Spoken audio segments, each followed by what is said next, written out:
Alright guys, welcome back to episode 7 of some Total Extreme Wrestling 2020. It's time for the Elimination Chamber. We are here ready with two big chamber matches tonight. Edge making his return to the Elimination Chamber pay-per-view for the first time in a long time. I don't even think Edge has ever competed at the Elimination Chamber. Was there not No Way Out back then? I don't know. Must have been. Don't quote me on that. It could have been Elimination Chamber, but I don't know. There's a Inferno match between... No, it was Elimination Chamber back then.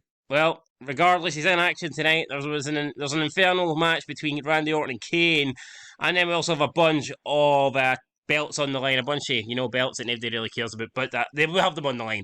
We've had 3 pre-show matches. They're not really worth going over, but we did get no bad ratings. We got no bad ratings, but what we're wanting to get really good ratings in is the show, and that's what we're going to start now. So here we go. Let's get into the show, and hopefully we can deliver, and hopefully we can get something decent, because the show ratings for Raw and SmackDown have been pretty poor as of late. They just haven't been good enough. So, and let's just spoil the show here by hanging over it. And we kick off the show with Big E and Sami Zayn, and about that good heat and decent wrestling. Big E defeated Sami Zayn in 12 minutes 20 by pinfall with a big ending. Big E makes defense number 3 of the Intercontinental title. Defense number 3, and he pins Sami Zayn in 1, 2, 3. It's as easy as that. Still the Intercontinental Champion. 57 rating. And he got a 57 rating. Not that great though, to be fair. So, I mean, I don't know. So how does the pay-per-view... Is there pay-per-view buy rates, or does it just go off the network, or how's it work? Network. Well, buy rates. Right. We've got subscriptions. So anyway, here we go. Up next, Sami Zayn there, unsuccessful in his attempt to win the WWE Intercontinental title. We have a SmackDown Elimination Chamber promo, so basically a promo showing everyone who's in this match, and it got a 65 rating. Damn. Not great, is it really? Nope, it's not good. So that must mean we've got the Chamber match coming up next for the Universal Championship. And a bout that had fantastic heat and great wrestling. Roman Reigns defeated King Corbin, Shinsuke Nakamura, Kevin Owens, Daniel Bryan, and finally Rey Mysterio in the Elimination Chamber match in 23:52. The order elimination was King Corbin first, then Nakamura, then Rey Mysterio, then Daniel Bryan, and finally Kevin Owens. Oh, he's definitely got to put Kevin Owens last because he wants to book it like real life. I never decided that.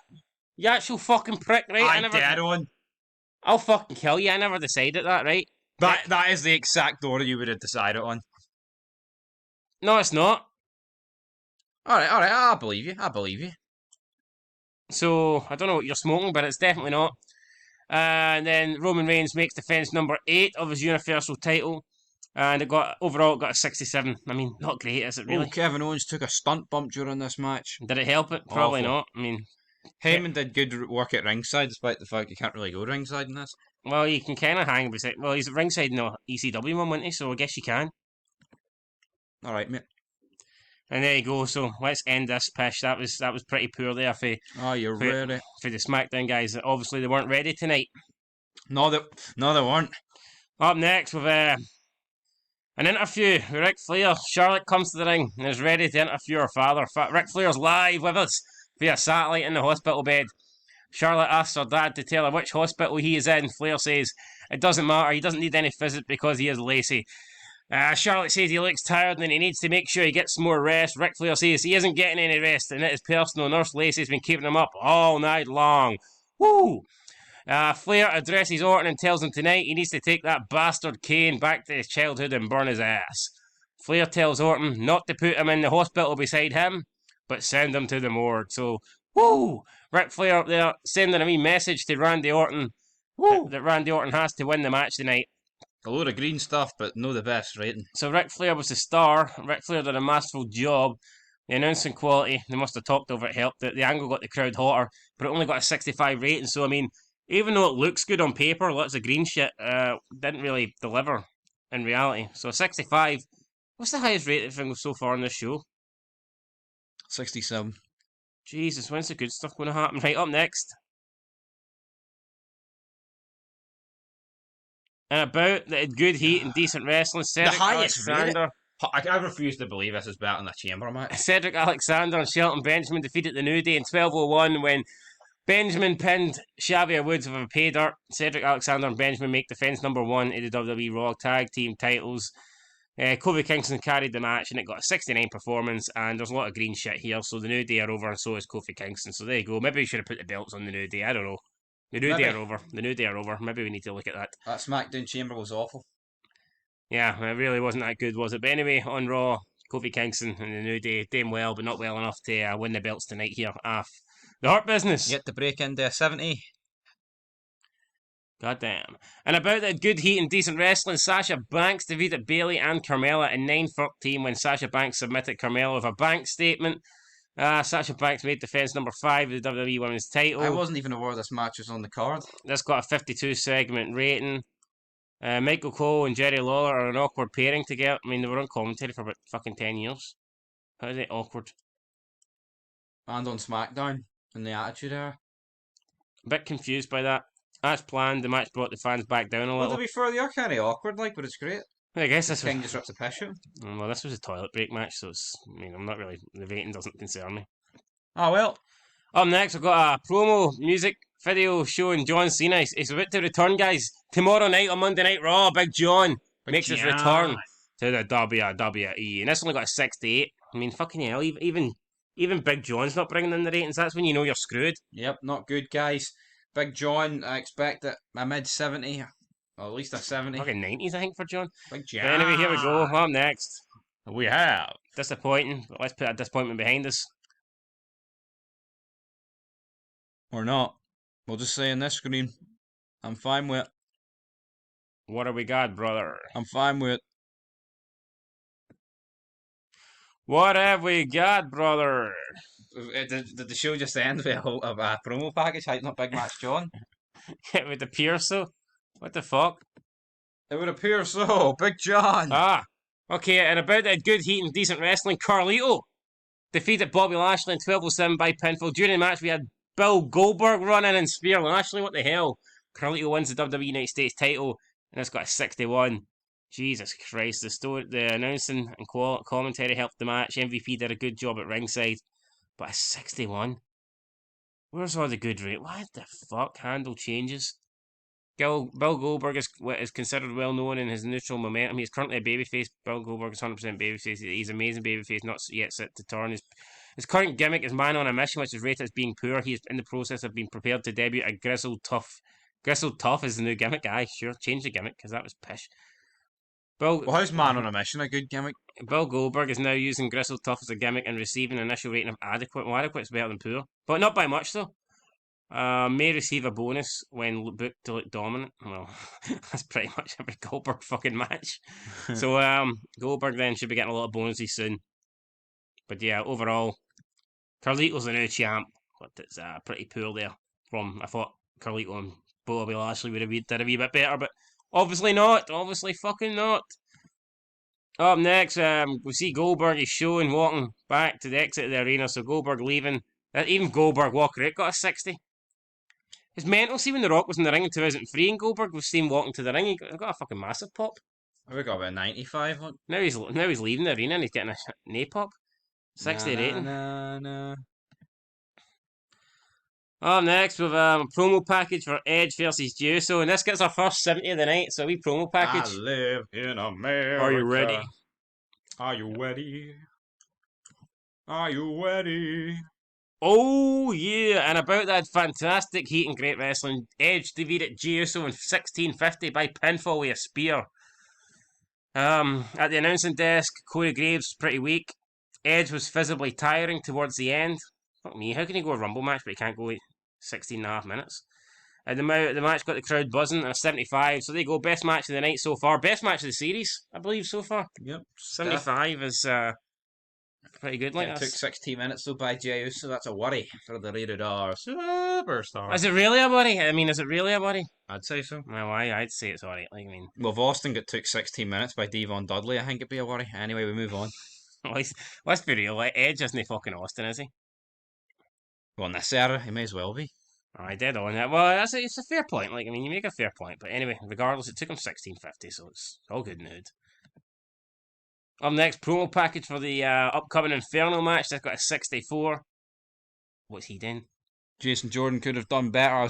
What is Jason Jordan? How did he sneak his way onto this fucking show? Woo! I hate this guy. I actually hate him. Every time he's involved in something, he just brings it down. Absolute shit show. Anyway, let's see if the match. Hopefully, he wasn't agent in the match. Better know, or else we could get used to another 60 odds. Here we go. Should be good. 25. Right, now, here's the deal here. You had fantastic hate. Wonder if that's due to the Flames. John Laurinaitis says, warn me not to put this match on. He says it'll be too barbaric for our fans. It's kind of maybe shit, and I kind of just... The match type was very inappropriate for this audience and killed the match. Oh man, this just shows how shite this WWE. I mean, come on. Get in the bin. Oh, that's so disappointing. I mean, a great performance for Orton. Fantastic heat and great wrestling. But Kane was even set on fire, but that's not good enough. Did he die, or? A 25 segment rating. I mean, geez. No, just the rating died. I mean, that's the only thing that died here. That's not good enough. I mean, how can the fans not like it? Oh, we don't want Inferno matches. Guys. We want technical wrestling. Fuck off. Pish. Anyway, 25. That's the show round. Yeah, that is a show ruined. I thought this was arguably going to be the highest rated match of the night, and that's just I think it would have been. That's just fucking proved me. Well, John Laurinaitis did say not to go with this match. Fuck Big Johnny. People power. He's a nonce. Anyway, here we go. Up next. Oh, after the match, Kane's on fire. Orton drops him with an RKO out in nowhere. Kane continues to burn, baby, burn in the middle of the ring. Orton backs up into the corner, signaling he's about to go for the punt kick. The lights go out. Momentarily, they come back on, and Kane is gone. And all that remains in the ring is like a fiery hole. So there's a hole in the ring with fire coming at it. And Kane's no there. And the big red machine used to be there, but now he's no. And now there's just a hole with fire. Randy Orton looked really good. The angle got the crowd hotter. So they like seeing people disappearing, and they like seeing a hole in the ring with fire coming in it, but they don't like see Kane getting set on fire. Right, okay. 76 segment rating. Absolute pish. Absolute pish. Not good, guys. I'm disappointed. I mean, well, that rating's good, but the previous match was... It killed it. It fucking killed it. Well, I think we're on to a pretty good show. Things were building up. I mean, you got a 75 for Edge. This got a 76. The match probably should have been getting high 70s at least. By God, not good enough. But the crowds are a couple of fannies, man. On next. Raw, Elimination Chamber, main promo event, package. the main event of the evening. Oh God, and that rating doesn't really fill you with much confidence. And the main event. And neither does that rating. Oh my God. And a match that had fantastic heat and good wrestling. Drew McIntyre defeated Sheamus, Big Show, Styles, Lee, Strowman in an Elimination Chamber match in 22 minutes 57 seconds. The order of eliminations was Sheamus first, Big Show, Keith Lee, Styles, and then Strowman. Definitely sounds like you booked that. McIntyre makes defense number 4 of the WWE Championship. I'd have put Sheamus first, wouldn't I? I think you would have. So the game just makes this up. Even right, McIntyre could be having the greatest feud with fucking Big Sheamus, right? But yet the game would just decide he gets eliminated first. I'm not buying it because you put this text in. I know you do. I'm not big. When you're doing segments, it's all you. So but not this pish.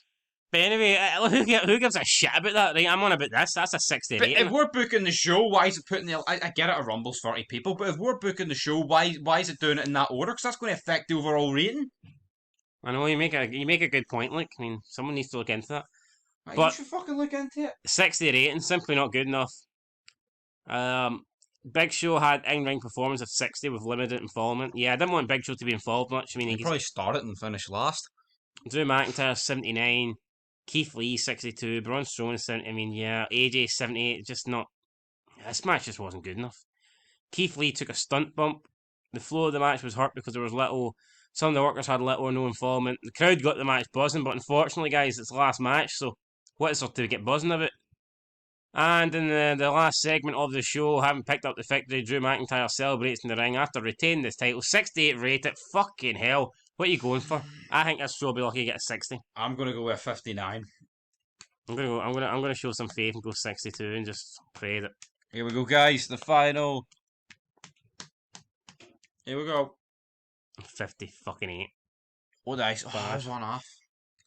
Not that I didn't want to be one off. I wanted it to be like 10 off and it would be in the 60s or something. The show lost its popularity in 53 regions and the crowd was disappointed at not getting any matches that were aimed at being storytelling. Oh, sure, they don't want that these days. They want storytelling, but they don't want fucking the one Inferno matches, joke, absolute joke. Right, let's make a speech here. Who are we putting over?